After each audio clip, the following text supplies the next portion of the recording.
سنیں گے تو مچل کر کے جائیں گے. بہت ضروری باتیں آج آپ سماعت کرنے والے.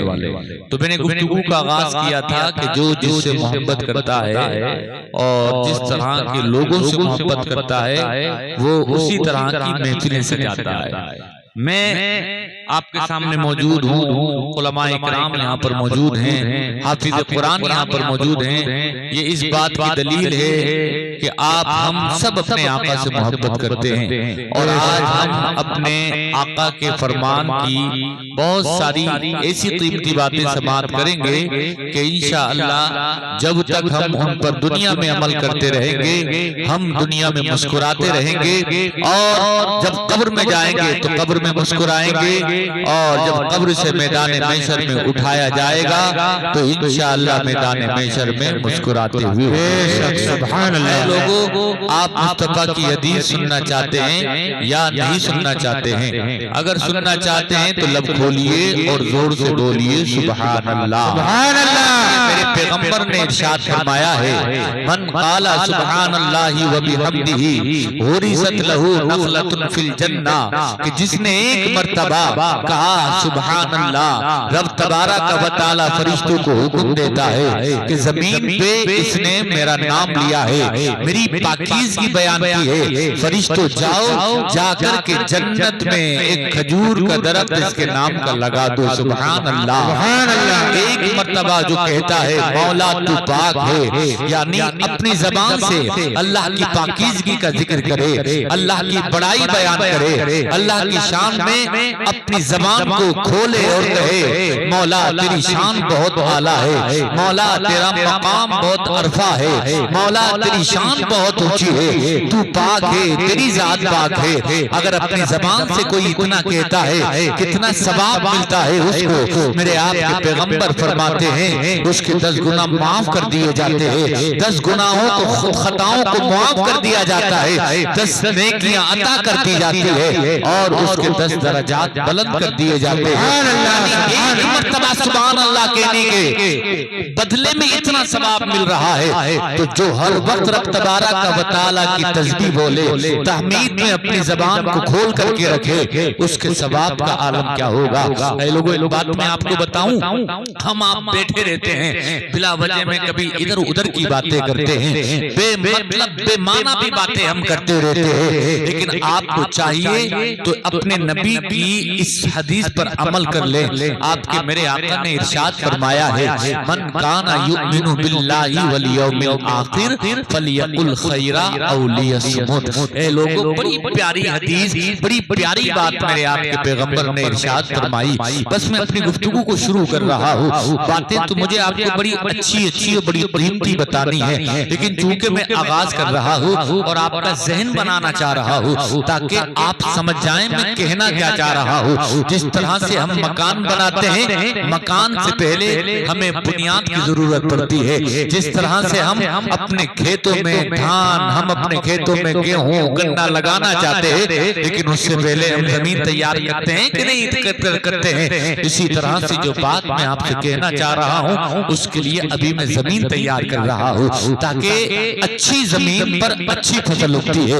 بنجر زمین پر فصل نہیں ہوگا کرتی ہے، اس لیے فصل اگر اچھی چاہیے تو زمین کا اچھا ہونا ضروری ہے. اب ایک بات جلدی سے سماعت کر لیں جو بات میں آپ سے کہنا چاہ رہا ہوں. میرے آپ کے پیغمبر نے ارشاد فرمایا، کائنات کے آقا ارشاد فرماتے ہیں من کان یؤمن باللہ والیوم الآخر فلیقل خیرا او لیصمت. آپ کے میرے پیغمبر نے ارشاد فرمایا اے لوگوں اگر تم بولو، جب بھی لب کھولو، جب بھی بولنے کا ارادہ کرو تو چاہیے کہ تم اچھی بات بولا کرو، اچھی بات بولا کرو. اگر تم اچھی بات نہیں بول سکتے، اچھی بات کا کیا مطلب ہے؟ اچھی بات کا مطلب یہ ہے کہ جب بھی بولو تو قرآن کی بات بولو، جب بھی بولو مصطفیٰ کی حدیث کی بات بولو، جب بھی بولو تو نیکی کی بات، جب بھی بولو تو بھلائی کی بات، جب بھی بولو تو لوگوں کے سامنے کشٹ کی بات نہ کرو، بلکہ جب تم بولو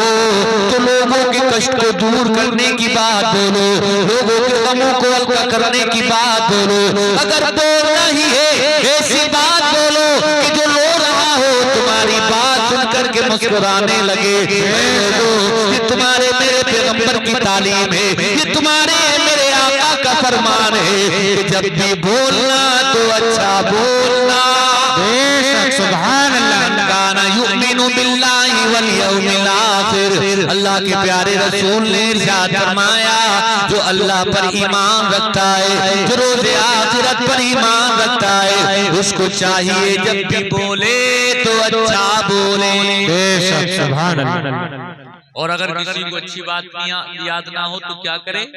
فرمایا فَلْيَقُلْ خَيْرًا أَوْ لِيَصْمُتْ، اچھی بات نہیں بول سکتا تو وہ خاموش رہے۔ کیا کرے؟ خاموش رہے۔ کیوں؟ اے لوگوں، اس لیے کہ ہم جو بھی بولا کرتے ہیں، ہماری زبان سے جو بھی الفاظ نکلا کرتے ہیں، قیامت کے دن ہر لفظ کے بدلے میں ہم سے پوچھا جائے گا، ہر لفظ کا حساب کیا جائے گا۔ اس لیے جو بیہودہ باتیں بولی جاتی ہیں، جو گالی گلوچ کی جاتی ہے، اے لوگوں یہ گالی گلوچ کرنا، یہ واہیات باتیں کرنا، یہ افواہوں کی باتیں کرنا، یہ بری باتیں کرنا، یہ اتنا بڑا گناہ ہے، اتنا بڑا گناہ۔ میرے آقا نے ارشاد فرمایا، اے لوگوں دوسری حدیث پڑھ رہا ہوں، اب جتنی حدیثیں پڑھ رہا ہوں گنتے چلے جائیے۔ اللہ کے پیارے رسول ارشاد فرماتے ہیں، مَن یضمن لی ما بین لحییہ وما بین رجلیہ اضمن لہ الجنہ۔ اے لوگوں میرے آقا نے ارشاد فرمایا، کون ہے تم میں جو اس بات کی ضمانت لے کہ وہ اپنی زبان کی حفاظت کرے گا اور اپنی شرمگاہ کی حفاظت کرے گا؟ اے لوگوں بڑی امپورٹنٹ بات میرے آپ کے نبی ارشاد فرما رہے ہیں، ذرا غور سے سنو، کیا پیاری بات ارشاد فرمائی۔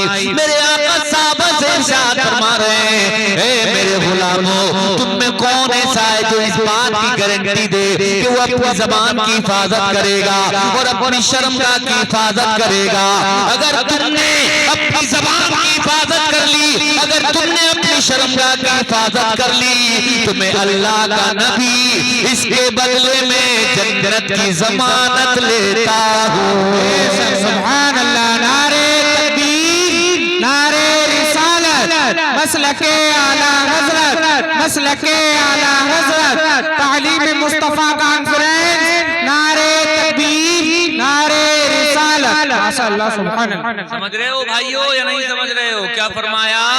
ذرا زور سے بولو کہ جو اپنی زبان کی حفاظت کر لے اور جو اپنی شرمگاہ کی حفاظت کر لے تو کیا ہوگا؟ میرے آقا فرماتے میں اللہ کا نبی اس کے بدلے میں جنت کی ضمانت لیتا ہوں۔ یہ زبان تو بہت چھوٹی سی ہے، لیکن اے لوگوں اگر اس کی حفاظت نہ کی جائے تو یہ جنت میں جانے کا سبب بن سکتی ہے۔ یہ زبان بہت چھوٹی سی ہے، لیکن اگر یہی زبان اس کا صحیح استعمال نہ کیا جائے تو یہی زبان گھروں میں آگ لگا دیا کرتی ہے۔ یہی زبان صحیح استعمال نہ کیا جائے تو دوستوں کی دوستی میں درار پڑوا دیا کرتی ہے۔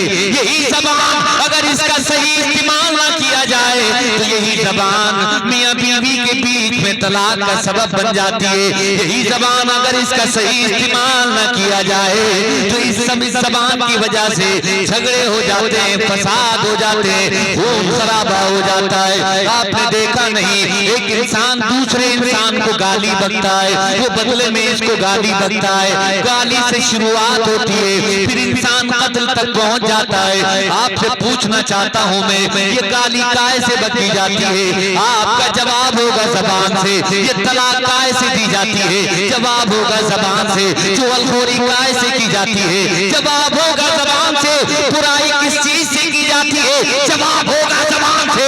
اس لیے میرے آپ کے پیغمبر ارشاد فرماتے ہیں تم اپنی زبان کی حفاظت کرنا، اس کے بدلے میں تمہارے لیے جنت کی ضمانت۔ سبحان اللہ، سبحان اللہ۔ زبان کی حفاظت کرنا، یہ زبان ہی سے برائی ہوتی ہے کہ نہیں؟ زور سے بولو۔ ارے بڑی پیاری پیاری حدیث سناؤں گا ابھی تو، یہ سب چائے وائے بھول جاؤ گے آپ۔ ہاں جلسہ خراب مت کیجیے، یہ چائے لے جاؤ، ہو گئی سب کو بس۔ آپ کا جلسہ ہے بڑا قیمتی ہے، نہ یہ جلسہ روزانہ سجے گا، نہ ہم روزانہ آئیں گے، نہ آپ روزانہ بیٹھیں گے۔ چائے تو جب دل چائے جب پی سکتے ہو، صبح چاہو صبح پیو گے، دوپہر چاہو دوپہر پیو گے، شام چاہو شام پیو گے، کون روک لے گا؟ لیکن یہ جلسہ جب چاہو جب نہیں سن سکتے، اس لیے لوگوں قدر کرو اس جلسے کی۔ چائے کے پیچھے جلسہ خراب کرنا یہ کوئی دانش مندی سمجھداری کی بات نہیں ہے۔ سمجھداری کی بات یہ ہے کہ آپ اس وقت اپنے نبی کی حدیث سن رہے ہو، بڑی پیاری باتیں میں آپ کو آپ کے نبی کے حوالے سے بتا رہا ہوں۔ تو کیا فرمایا میرے آقا نے؟ اے لوگوں زبان پکڑ کر کے ارشاد فرمایا کہ اس کی حفاظت کرنا۔ اس زبان سے کیا کیا نہیں ہوتا ہے، اس زبان سے چغل خوری ہوتی ہے، اس زبان سے برائی کی جاتی ہے۔ اور برائی کیوں کی جاتی ہے؟ برائی کی جاتی ہے حسد کی وجہ سے، برائی کی جاتی ہے انسان جب کسی سے جلا کرتا ہے، برائی کی جاتی ہے جلن کی وجہ سے، برائی کی جاتی ہے کوڑن کی وجہ سے۔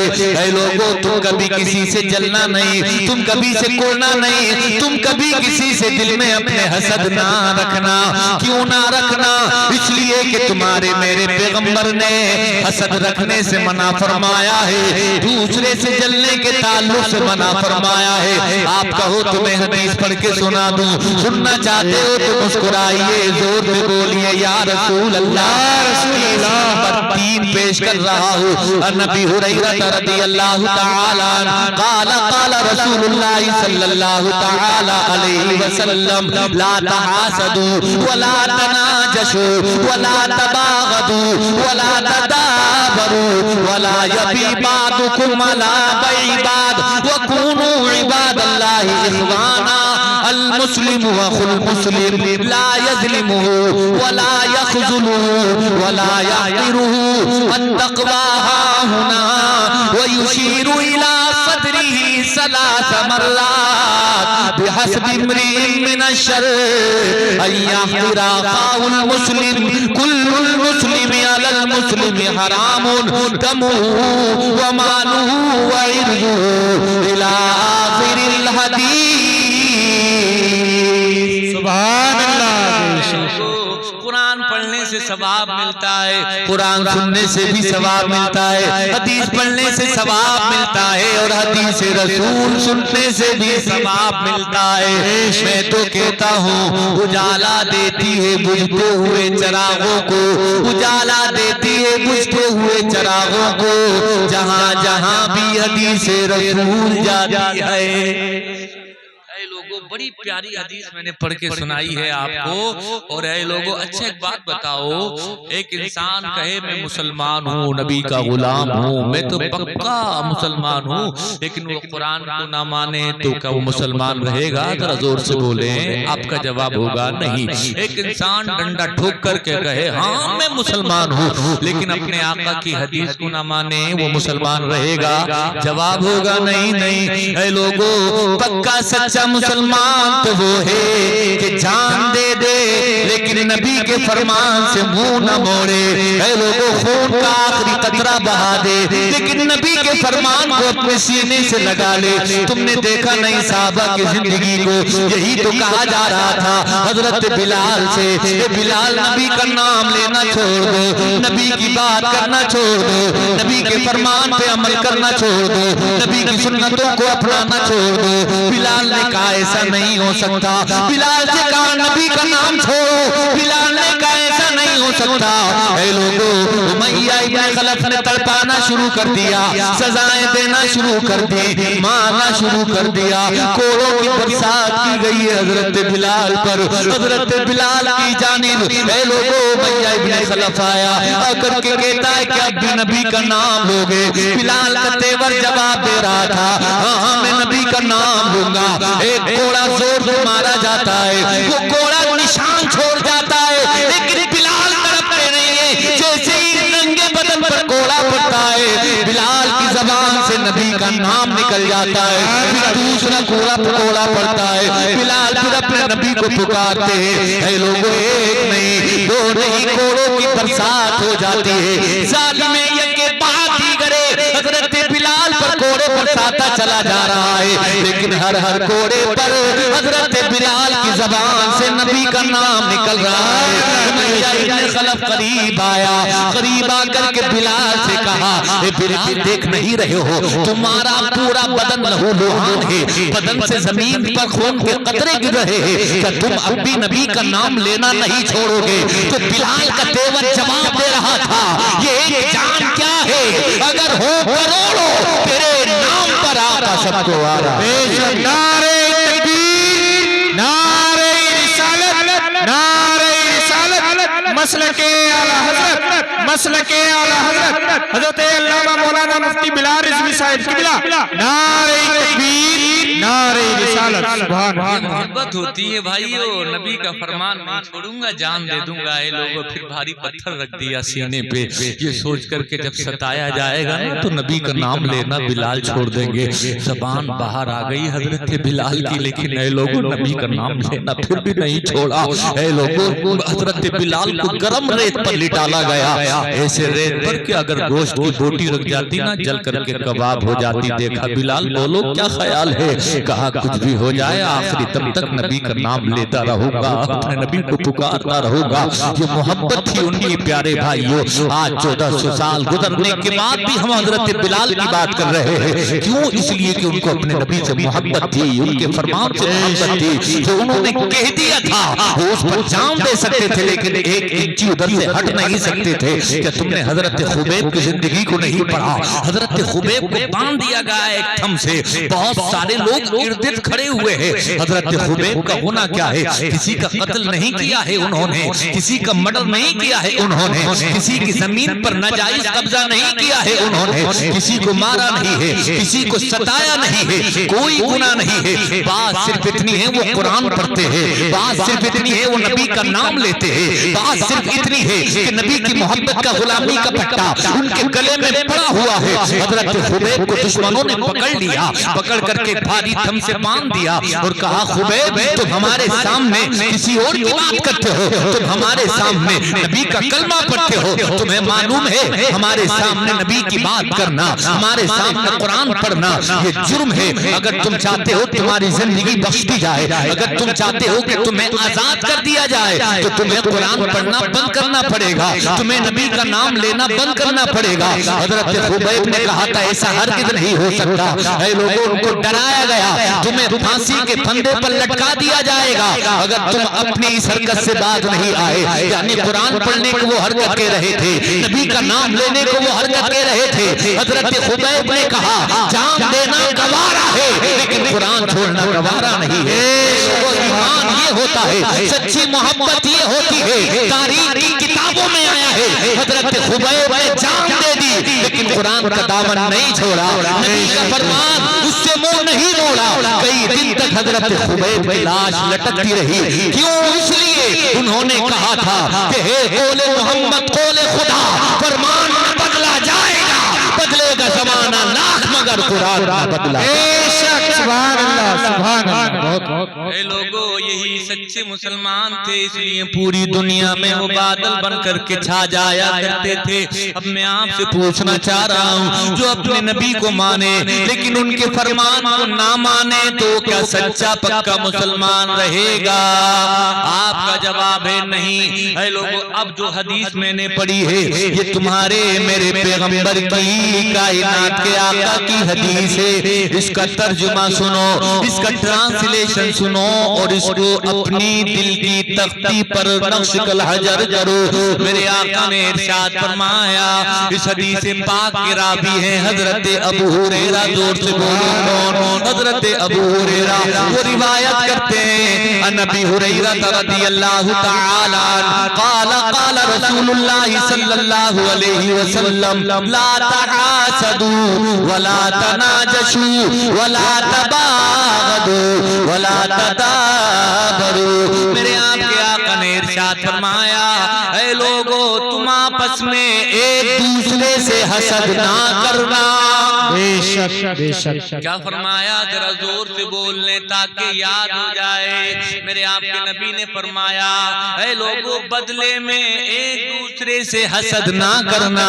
حسد کا مطلب ہے ایک دوسرے سے جلنا نہیں، یعنی اگر تمہیں پتہ چل جائے فلاں تمہارے مال سے جلتا ہے، بدلے میں جلنا نہیں۔ فلاں تمہاری اولاد سے جلتا ہے، تم بدلے میں جلنا نہیں۔ فلاں تمہارے کاروبار سے جلتا ہے، تم بدلے میں جلنا نہیں۔ تمہاری عزتوں سے، تمہاری شہرتوں سے، تمہارے نام سے، تمہاری زمین سے، تمہاری جائیداد سے، تمہارے گھر بار سے وہ جلتا ہے تو تم بدلے میں جلنا نہیں۔ اے لوگوں یہ کون فرما رہا ہے؟ یہ میرے آپ کے آقا کائنات کے دولہ ارشاد فرما رہے ہیں بدلے میں تم ایک دوسرے سے حسد نہ کرنا۔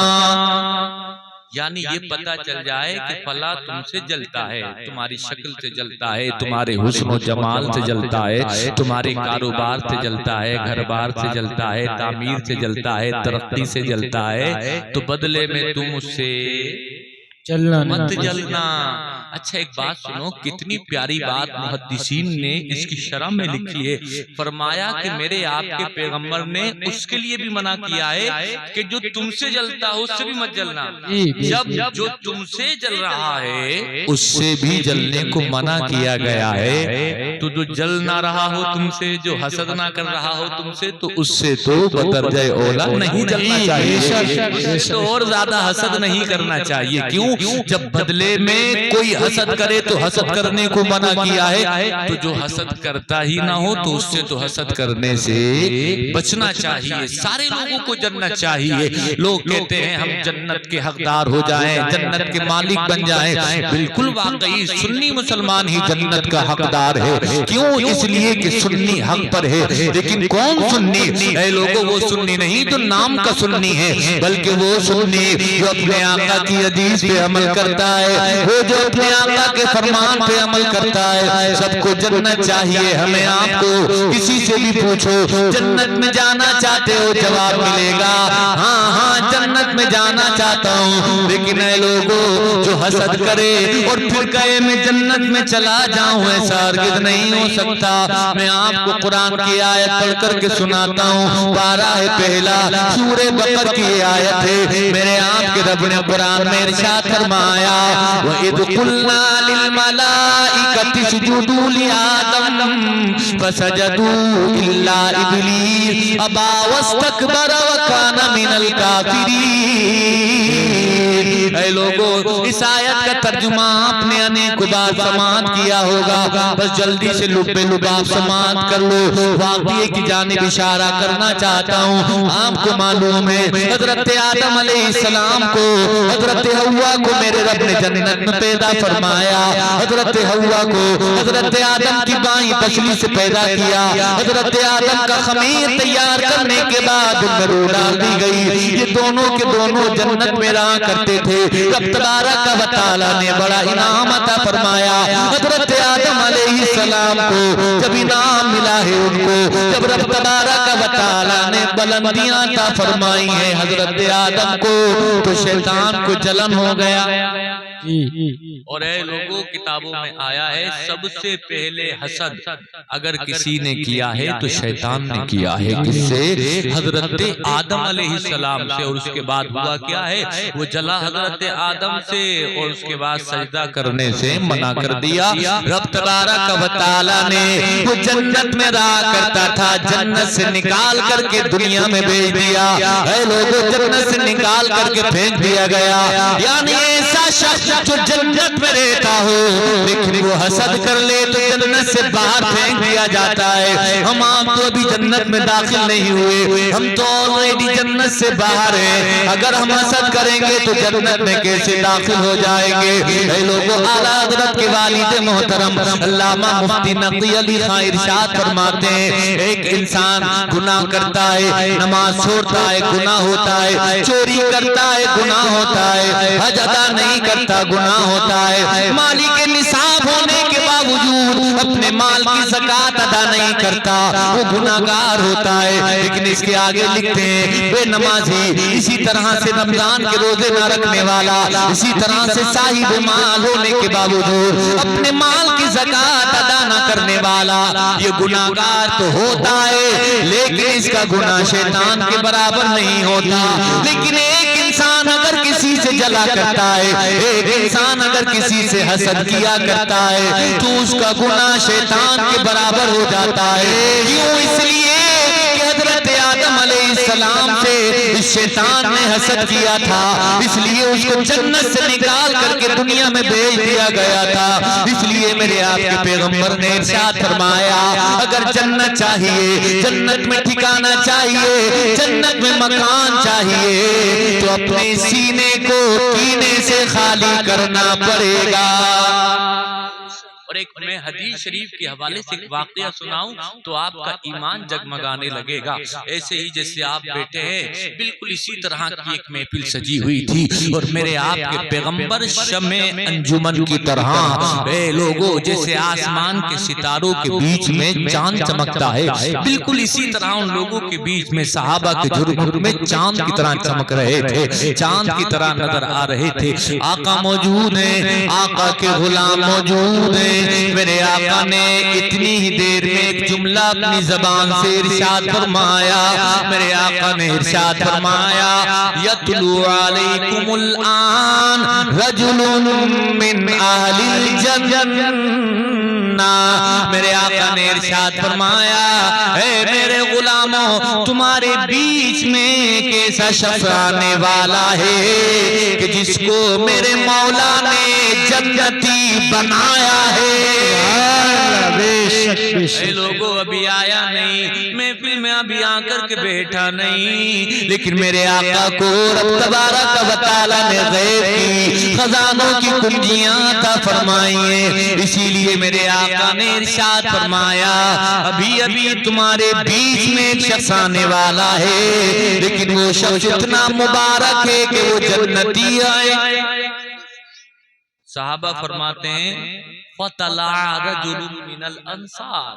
اتنا کہنا تھا کہ تھوڑی ہی دیر میں قبیلہ انصار کا ایک شخص آ تو گیا، آ گیا اور حدیث میں اس کے حالت لکھی ہوئی جب وہ آیا تو وضو کر کے آیا تھا. اور جب وضو کر کے کوئی آتا ہے تو اس کے چہرے پر اس کے ہاتھوں پر وضو کے آثار نمودار ہوتے ہیں کہ نہیں ہوتے ہیں؟ اے لوگوں ہم وضو کریں آپ وضو کریں تو وضو کے قطرے ٹپکتے ہیں کہ نہیں ٹپکتے ہیں؟ ایک بات سماعت کر لیں، آئی ہے تو بہت ضروری بات ہے، ہمیشہ باوضو رہا کیجئے. کیا کیجئے؟ ہمیشہ باوضو رہا کیجئے. میرے آپ کے پیغمبر نے ارشاد فرمایا ہے جو باوضو رہتا ہے اگر اسی حالت میں اس کو موت آ گئی تو میرا مولا اس کو شہیدوں کا ثواب عطا فرمائے. یعنی شہیدوں کی موت کا ثواب ملے گا کس کو؟ کہ جس کو وضو کی حالت میں موت آ جائے.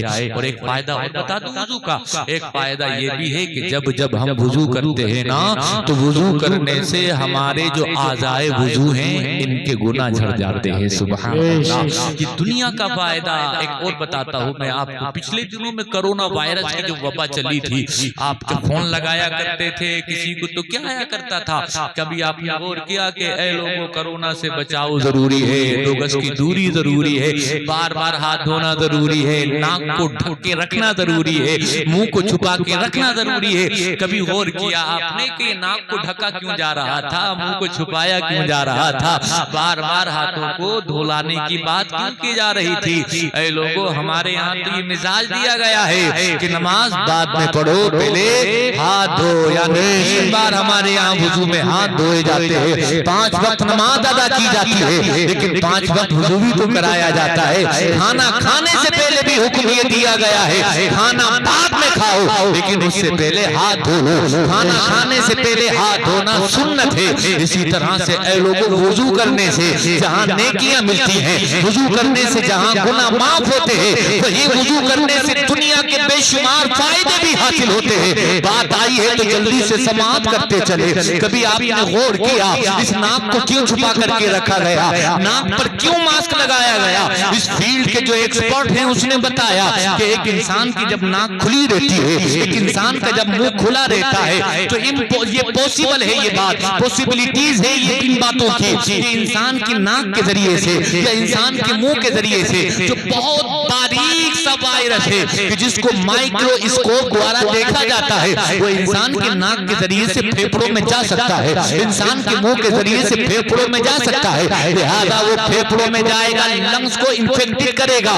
ایک انسان کی موت ہو جائے گی۔ لیکن باہر اسلام، باہر قانون اسلام، ہمارے تمہارے مذہب نے کہا ہے جب تم وضو کرو تو وضو میں معلوم ہے آپ کو پہلے دونوں ہاتھوں کو گٹوں تک دھویا جاتا ہے، اس کے بعد 3 بار کلی کی جاتی ہے، اس کے بعد 3 بار ناک میں پانی ڈالا جاتا ہے، 3 بار منہ دھویا جاتا ہے، کونی اور تمیز ہاتھ دھوئے جاتے ہیں، سر کا مسا کیا جاتا ہے، دونوں پیروں کے ٹخنوں سمیت دھویا جاتا ہے۔ جب کوئی انسان ان تمام چیزوں کو فالو کرتا ہے تب اس کا مکمل وضو ہو جاتا ہے۔ جہاں وضو کرنے سے ثواب ملتا ہے تو یہ وضو کرنے سے ایک انسان نے منہ دھویا، منہ کے وائرس باہر نکل گئے، ایک انسان نے ناک میں پانی ڈالا، ناک میں پانی ڈالنے کی برکت سے ناک کے وائرس باہر نکل گئے۔ یعنی ایک انسان اگر وضو کو اپنا لیا کرتا ہے وہ دنیا کی خطرناک بیماریوں سے بھی بچ جایا کرتا ہے اور وہ جنت کا بھی حقدار بن جایا۔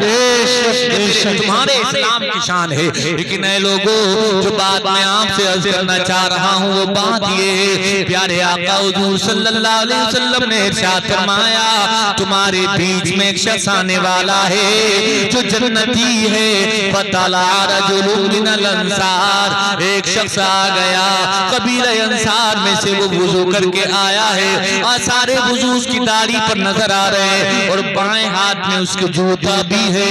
اے لوگوں وہ آ کر کے بیٹھ گیا، مجلس برخاست ہو گئی۔ اگلے دن پھر مجلس سجی ہوئی تھی، میرے آقا پھر اپنے غلاموں سے ارشاد فرما رہے تھے، اسی دوران میرے آقا نے پھر ارشاد فرمایا تمہارے درمیان ایک ایسا شخص آنے والا ہے جس کو مولا نے جنتی بنایا ہے۔ اے لوگوں پھر دوبارہ سے وہی آ گیا، تیسرا دن آیا، پھر مصطفیٰ نے فرمایا ایک شخص آنے والا ہے جو جنتی ہے۔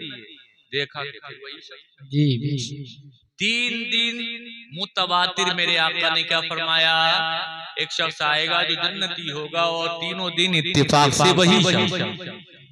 صحابہ میں جو لوگ موجود تھے انہوں نے سوچا کہ یہ کوئی بہت بڑا عمل کرتا ہوگا، بہت بڑا کوئی عامل ہوگا۔ آیا ہے کتابوں میں ایک شخص عبداللہ ابن عمرو ابن عاص، انہوں نے سوچا کہ یار یہ کون سا ایسا عمل کرتے ہیں، چلو میں ان کے پیچھے پیچھے چلتا ہوں۔ دربار برخاست ہو گیا، آپ کے ہمارے پیغمبر اپنے گھر تشریف لے گئے، صحابہ اپنے اپنے گھروں کو جانے لگے، لیکن عبداللہ ابن عاص یہ اپنے گھر کو نہیں جاتے ہیں بلکہ ان کے پیچھے پیچھے ہو لیتے ہیں اور جا کر کے دامن پکڑ کر کے کہتے ہیں میں تمہارا مہمان بننا چاہتا ہوں، کیا تم مجھے مہمان بنانا چاہو گے؟